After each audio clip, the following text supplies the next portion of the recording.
So Survivors is an organization that was formed in response to the need for service. Since our daughter Lily passed away, Stacy and I have found a lot of healing through service. And as I was running one day, it's kind of my new coping deal is exercise. I just had a picture in my brain come of these SRVIVRS, kind of like a picture word almost, more of a symbol, as I thought about surrounding ourselves in service and us being the I in the middle. If you surround yourself in service in this loss, that you find like unbelievable healing and a magic place to, like, it just is awesome. And so shortly after that, our Stacy's sister Shannon, she lost her daughter at 19 months old, who was born 364 days after Lily died. So, and she named her after Lily. And so we went to Florida and I shared with them this thing that was on my mind, and they said, we want to do what you've done with Lily. And so from that, it just kind of started to, the idea started to be born. You know, the word survivors, or as we spell it, it really has a double meaning, you know, because as we talked about, you serve, you know, I'm in the middle and I'm serving others, and I'm also doing service, you know, for loved ones, for friends, but then to survive is really how, you know, I feel as we're doing this service, it's really how we're surviving that grief, you know, that we go through in the loss of our children and our loved ones. Everybody in this life experiences grief at some point. We all lose, and we will all have lost somebody. And so I think it's really an organization that serves everyone. There's anybody that doesn't need, you know, service, that anybody that's not going to experience loss. And I think for me that's been the biggest part of it, is knowing that what we're trying to do really can touch the lives of anyone, everyone. So I think one of the coolest gifts that we've been able to bring to survivors is what we call Survivors Share, and that's every Sunday we have somebody sharing their story with grief. And I didn't realize at first how healing it is for people to be able to share their story. And we've had some people that have lost people 10 plus years ago or more, and they come and they share, and they say, that was so good for me. I needed that. And so we provide that platform, and they share valuable things. Like, I learn from them, you know, when they share their story. And so one of the things that sharing is one of the services that we can provide for people, is a platform and an opportunity to give them a voice if they want to. And not everybody needs to, but those who need to, we give them a voice and give them an opportunity to share, and it's awesome. And I think for me, in that it started, that whole Survivors Share started when Shannon, my sister, lost her daughter, and she put on Facebook asking for prayers. There was a group that was a prayer group, and all non-denominational or whatever, but a lot of followers. And she broadcasted the funeral because people were really interested, kind of followed for the couple days that she was in the hospital. And in the end, 75,000 people watched. Like, it was amazing. And then people wanted to know more, like, about the story. And so Shannon got on and shared her story, like, a couple days after, like, amazing. And then we just, you know, felt strongly because people kept asking, like, how are you doing this? And, you know, like, sharing your story. And so when we were out there in Florida, we were able to get on, and here I was, like, 3 years out of losing my daughter, and here she is, like, maybe a week, you know. And so just the different perspectives, and at first it was just us sharing, but then we went through, like, the stages of grief and everything, but I was so amazed at how much healing that gave me. Like, 3 years later, just, and I was, like, I'm not one to, like, get in front of the camera and do that all the time, but I felt really pushed to, and, you know, bawling, whatever, but it was just real, and we wanted it to be real. And then the Crapos, they actually found my sister and us online, and that's kind of how we came together, because you guys had lost, I think, a year before. Yeah. Saw one day online, and I was a part of this prayer group, and I saw how this mother who was about my age. She also had 5 children. She also had lost their youngest daughter right at the same age that I had lost my daughter, and this was about 8 months later.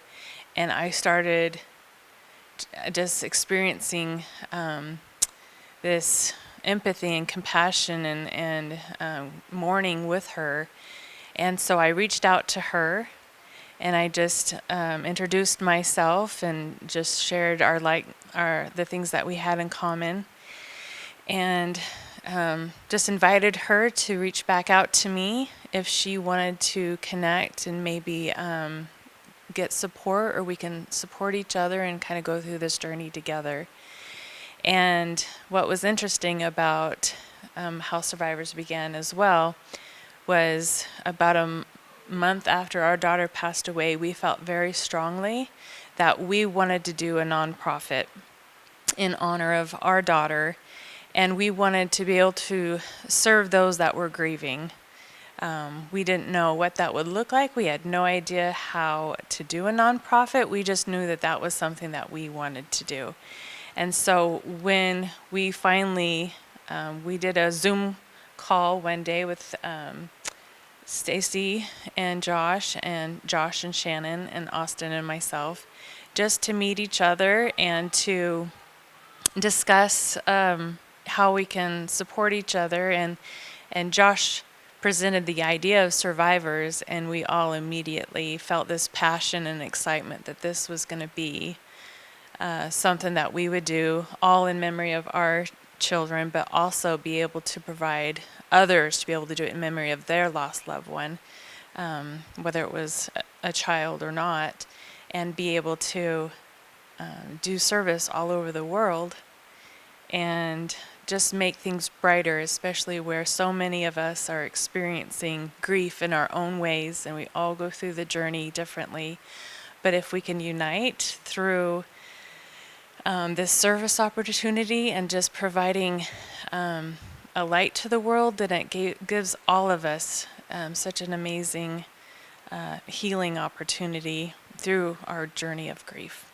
Survivors provides a community of support for those that have experienced loss and might need someone to connect with to help process their grief. So we provide a lot of support over social media. We provide devotionals on Sunday evenings, different ways for people to connect, and through anybody that reaches out to survivors. And then we also provide service opportunities. So as someone wants to serve in memory of their loved one, they can reach out to us, and we can help them create a service project that will be in memory of their loved one. Yeah, so we've actually partnered with Bree Edwards here locally. She has Locke's Legacy, and we featured, just awareness of SIDS for her month. And so even, there is a lot of people who do start something, a nonprofit or whatever, and so, but some people aren't up for that. And so we just help them find something in the community that they can, somewhere where they can serve, but also partnering with other nonprofits that are already doing something. I think it just brings such a unity, and because we all know how, it feels, and it's just like this instant bond that's pretty amazing. Say, not everybody wants to or can tackle a large service project on their own.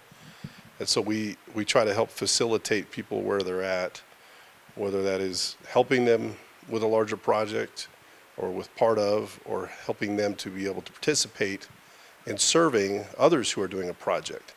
So I know right now Josh is working on this moving in memory, and I guess I can let him talk about it, but moving in memory, it's the idea that, hey, I want to get out, I want to do something, maybe not something extravagant or large, but I want to do something in memory, whether it's running a marathon or running a mile, or just walking down the street and back, moving and doing something in memory of your loved ones.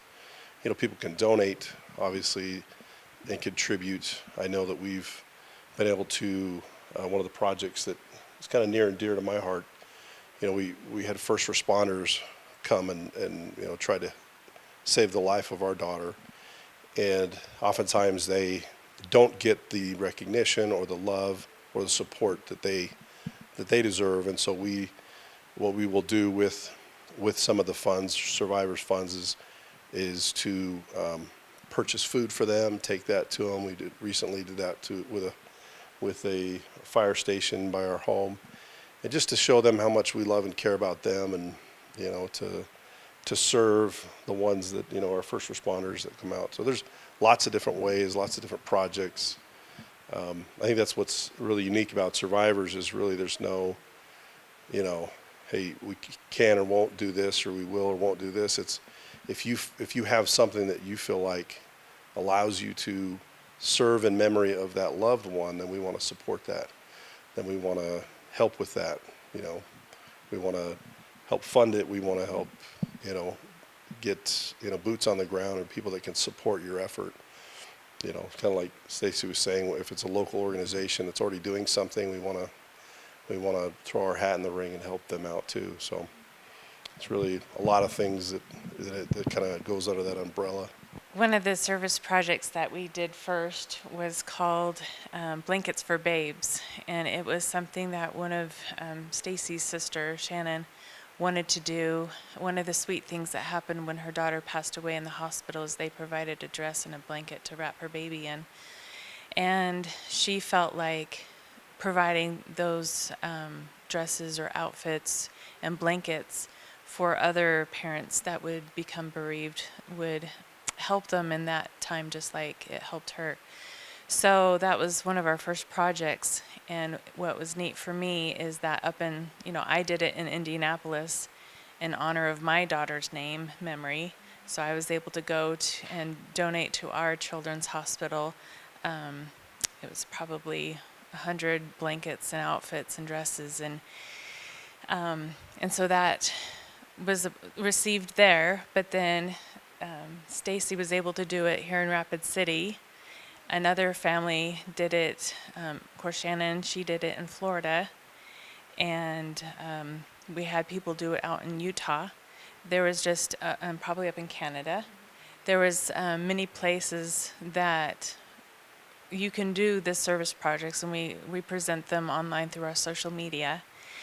And then people can participate as they feel like they want to in memory of their own lost loved one. As well as then they can also reach out to us and say, I want to do something small, and then other people will join and support you in that. Or it can be as big as having a race, or what do you call those? An event in honor of somebody, of your loved one. So that's one of the things that we do as well. I guess it, like the holiday, yeah. I think even just in the early part of grief, I could, tell that people weren't sure how to navigate that. But for sure, there was people that would tell me stories or tell me a memory or just give me a hug and still when they tell me, this is what I remember about Lily, like, I love it. That means that you're still remembering her and you haven't forgotten. And so I always say thank you for remembering and thank you for sharing, because that's a gift to us. It really is. Helping people learn how to navigate grief. I think that's one of our goals.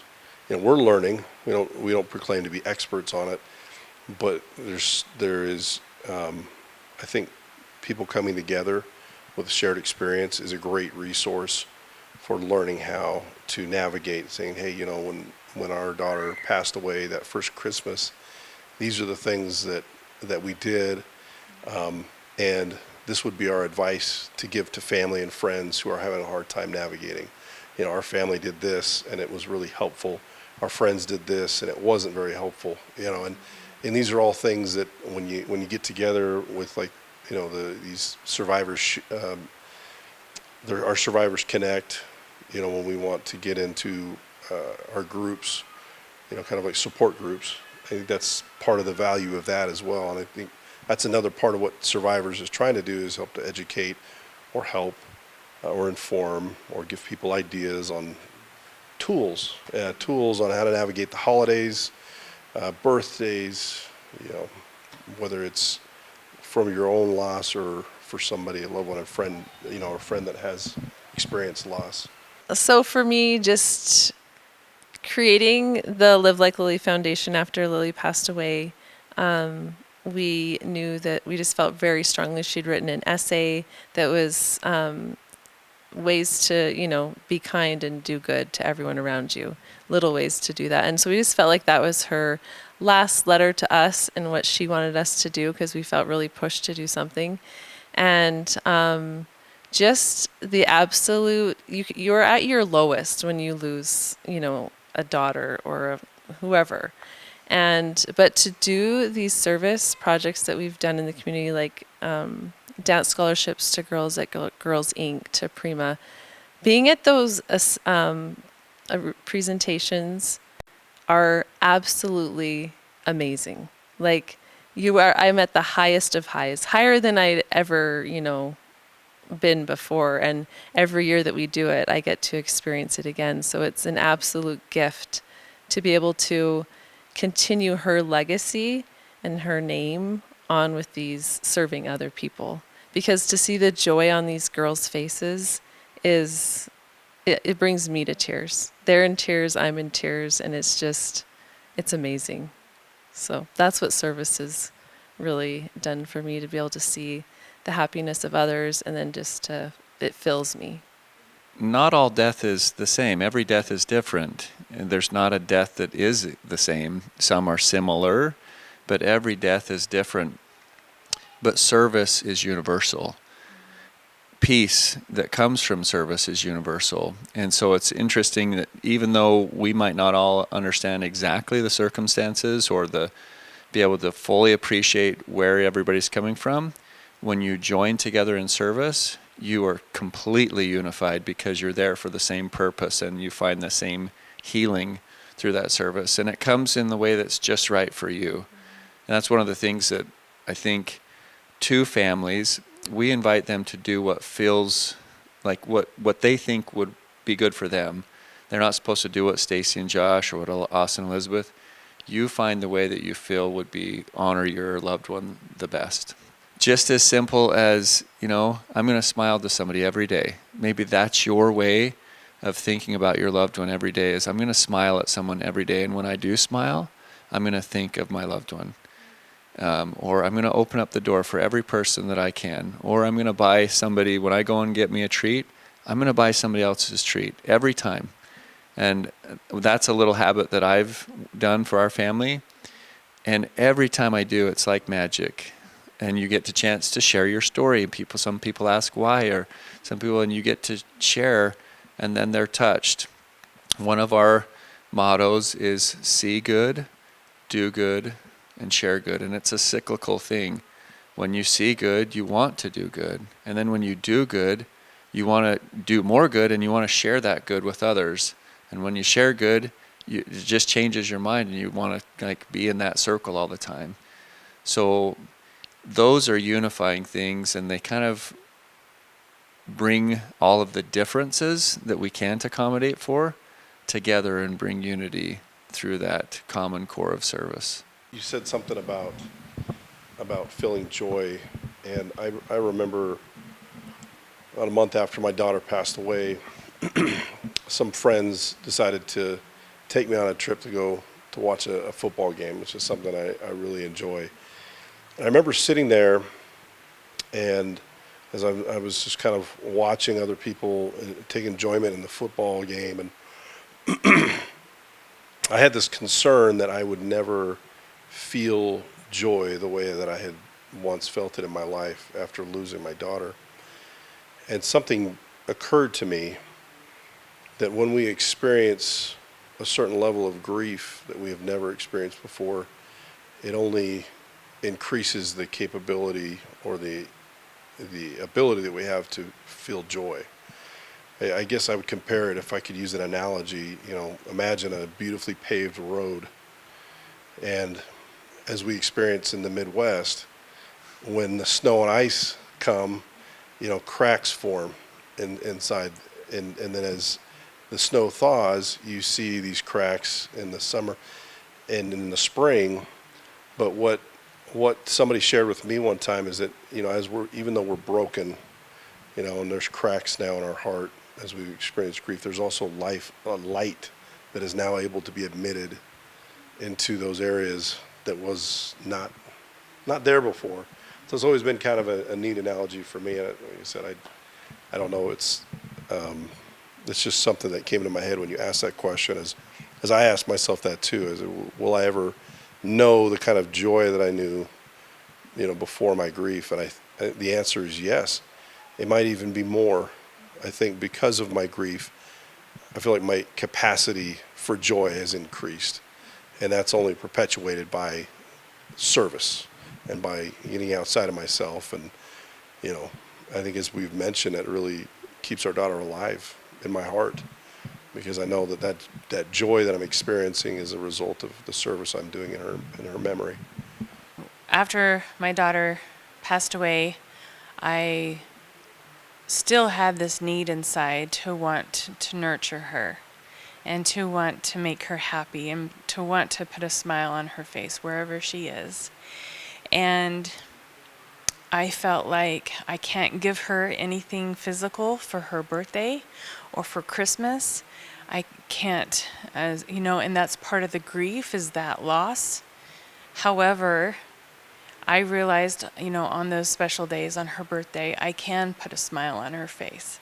And I feel like the best way that I can do that is for her to look down on us as we're serving others and bringing light into the community.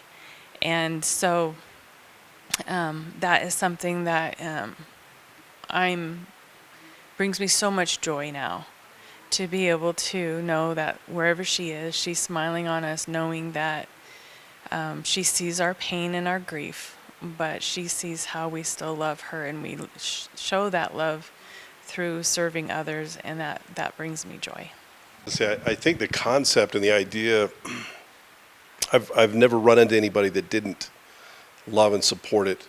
I think right now, obviously, we're kind of in that infant stage, and we're really growing as a group, and as the word spreads, as people start to hear about it, I feel like one of the things that it does, and I'm speaking, I guess, from my own grief, is, I remember we went for the first time to a support group, and it was a room full of strangers, and there was this ability to connect with strangers even more than my own family, because they were somebody that had gone through something that I had gone through. And it was really interesting as we went to these support groups. And I think one of the things we're trying to recreate with survivors is a really similar experience where people can feel like they can connect. There's something about having that mutual, and I can say, when we've met Josh and Stacy and Josh and Shannon, it was like an instant friendship and connection because of what we had gone through. And I think grief is the price that we pay for love, needing to love somebody. But I definitely feel like service is what we do to demonstrate the love that we have, and that's how we keep our children's memories alive. And I'll just say it again. We all will experience grief at in some point, in some way in our lives. And heaven forbid anyone have to lose a child, have to bury a child. But there is a lot of peace in knowing that there are others that have gone through that shared experience.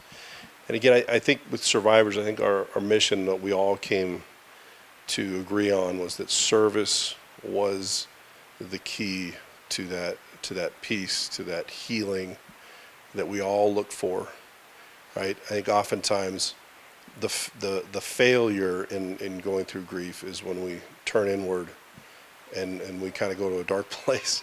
And I know, and it's easy to do, but what we found as we got outside ourselves, our daughter's birthday, which was only a few months after she passed, we decided, we're not going to sit at home and cry and which would have been really easy to do. I think we wanted to do. But we just said, you know what, let's go do service in her name.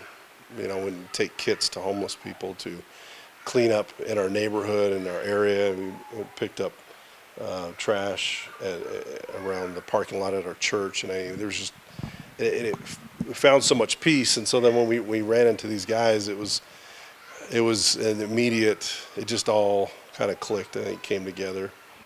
Frankly, the potential for survivors' growth is overwhelming because it is ubiquitous. Everybody's going to have loss, as Austin said.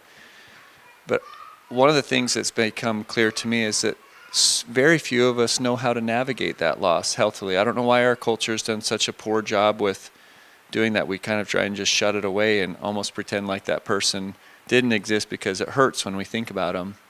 So one of the messages of survivors is they still live. And in fact, they live, the more you serve, the more they live. And so the more we serve, the closer we get to feel to them. And that's that peace connection. And we've found that service is a universal healing balm. It's not unique. And that service is the action word of love. And that's the essence of communities. When communities serve together, they're strong and they bind together and they work and they're good. And so we're trying to create survivors communities across the globe and change that culture, or at least enhance that culture of when death happens and when grief comes, we have the ability to make good of that and to keep them alive through our daily living in those acts. So one of the things that I do to keep Lily alive in my life is I've found tremendous satisfaction in exercising. Lily encouraged me after she died. I felt her encouraging me to run a marathon, which I was registered for when she died, and I didn't do it. It was just a few weeks after, and I didn't do it. And she compelled me to do it, and when I did that run, I eventually trained and did that race, it was euphoric. And running has become something that I can, every time I go out for a run, I dedicate that time to think about her or to think about things that I can do or to kind of consecrate that time almost to something beyond just myself. And so I move in memory is kind of what we call it. And so this next year, every day I'm finding people who have passed away, and the day that they passed, I'm thinking and remembering them that day, every day through a year, a unique person or persons, and then inviting those families of those individuals to partner with me that day and to do something cool for them. They can move if they want to move, they can serve if they want to serve, eat blueberry pie if that's what their grandma's favorite thing to do was, share stories with their children about the person that passed away, whatever it is that they want to remember that person. But every day to have somebody, some family somewhere intentionally thinking about their loved one and making it a good day, and not just having it be a dark day, which naturally and the easiest thing would be. One of Survivor's messages also is that we want to share this message. So we have the third part of what we do is we want to speak to organizations, to communities, to schools.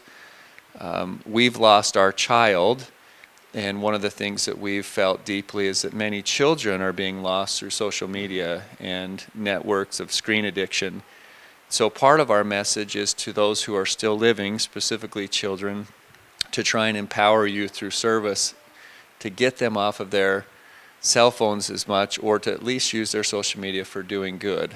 And that's one of the ways that we feel like we can serve in honor of Lily and empower others to serve their lost ones is through that. So we have what we call Survivors Speak as a platform to go out and share this message with anybody who would let us to come and want to learn more about that and empower communities through that principle. You know, Survivors Speaks is, you know, as a former teacher and football coach, it just kind of came naturally to work with youth, you know, because they do experience loss and they live in a social media era. And the irony of that is that these kids feel like they're connecting with each other. In reality, they're not. And you'd think, you know, connections make us, studies have proven that, connecting with others, like organically connecting with another person, brings us happiness. We live in a time where we're more medicated, more depressed, more anxious than any generation of humans has ever been. And for me, that is these kids are going through, they experience loss in a different way than we do. Teen suicide is through the roof. It's at an all-time high, and anxiety and depression and things that they're going through. And social media really kind of exacerbates that. It just makes it worse. And so part of our message is to try to, I would say, save those kids, or to, help them to look up from their phones, to learn how to make organic connections with each other.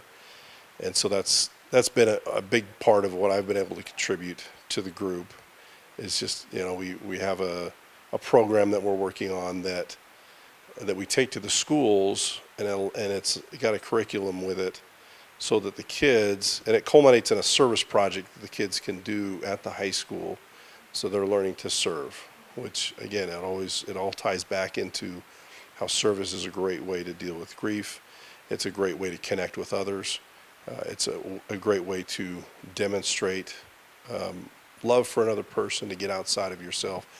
All of these things, I think, kind of counteract what the social media is kind of robbing these kids of, kind of this connection crisis that they're experiencing. And so, it's one of those things where I'm, as a parent, have lost a child, and I don't want any parent to experience that, and I think we see a lot of it, like I said, with the increase of teen suicide. And, so our message, we kind of have a teen survivors leg of the survivors group, and that's, like Josh said, he said it beautifully. It's really geared towards, connecting with those kids, and getting our message out to the younger generation, as well as organizations, as adults, church groups, anybody and everybody, I think, can benefit from that message. Well, and I think, in some ways it's called like social emotional learning, or service learning. There's different names for it, but you're right. It's not something that kids get taught. We teach them math, we teach them science, we teach them history, and all these other things that are great, that are important.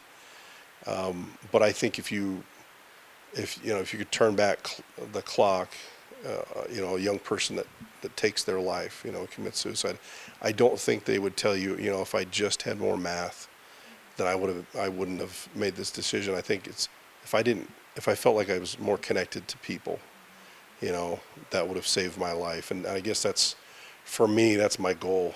And if I save one child, or we save, a single child, in a lot of ways, we're feeling we're doing good.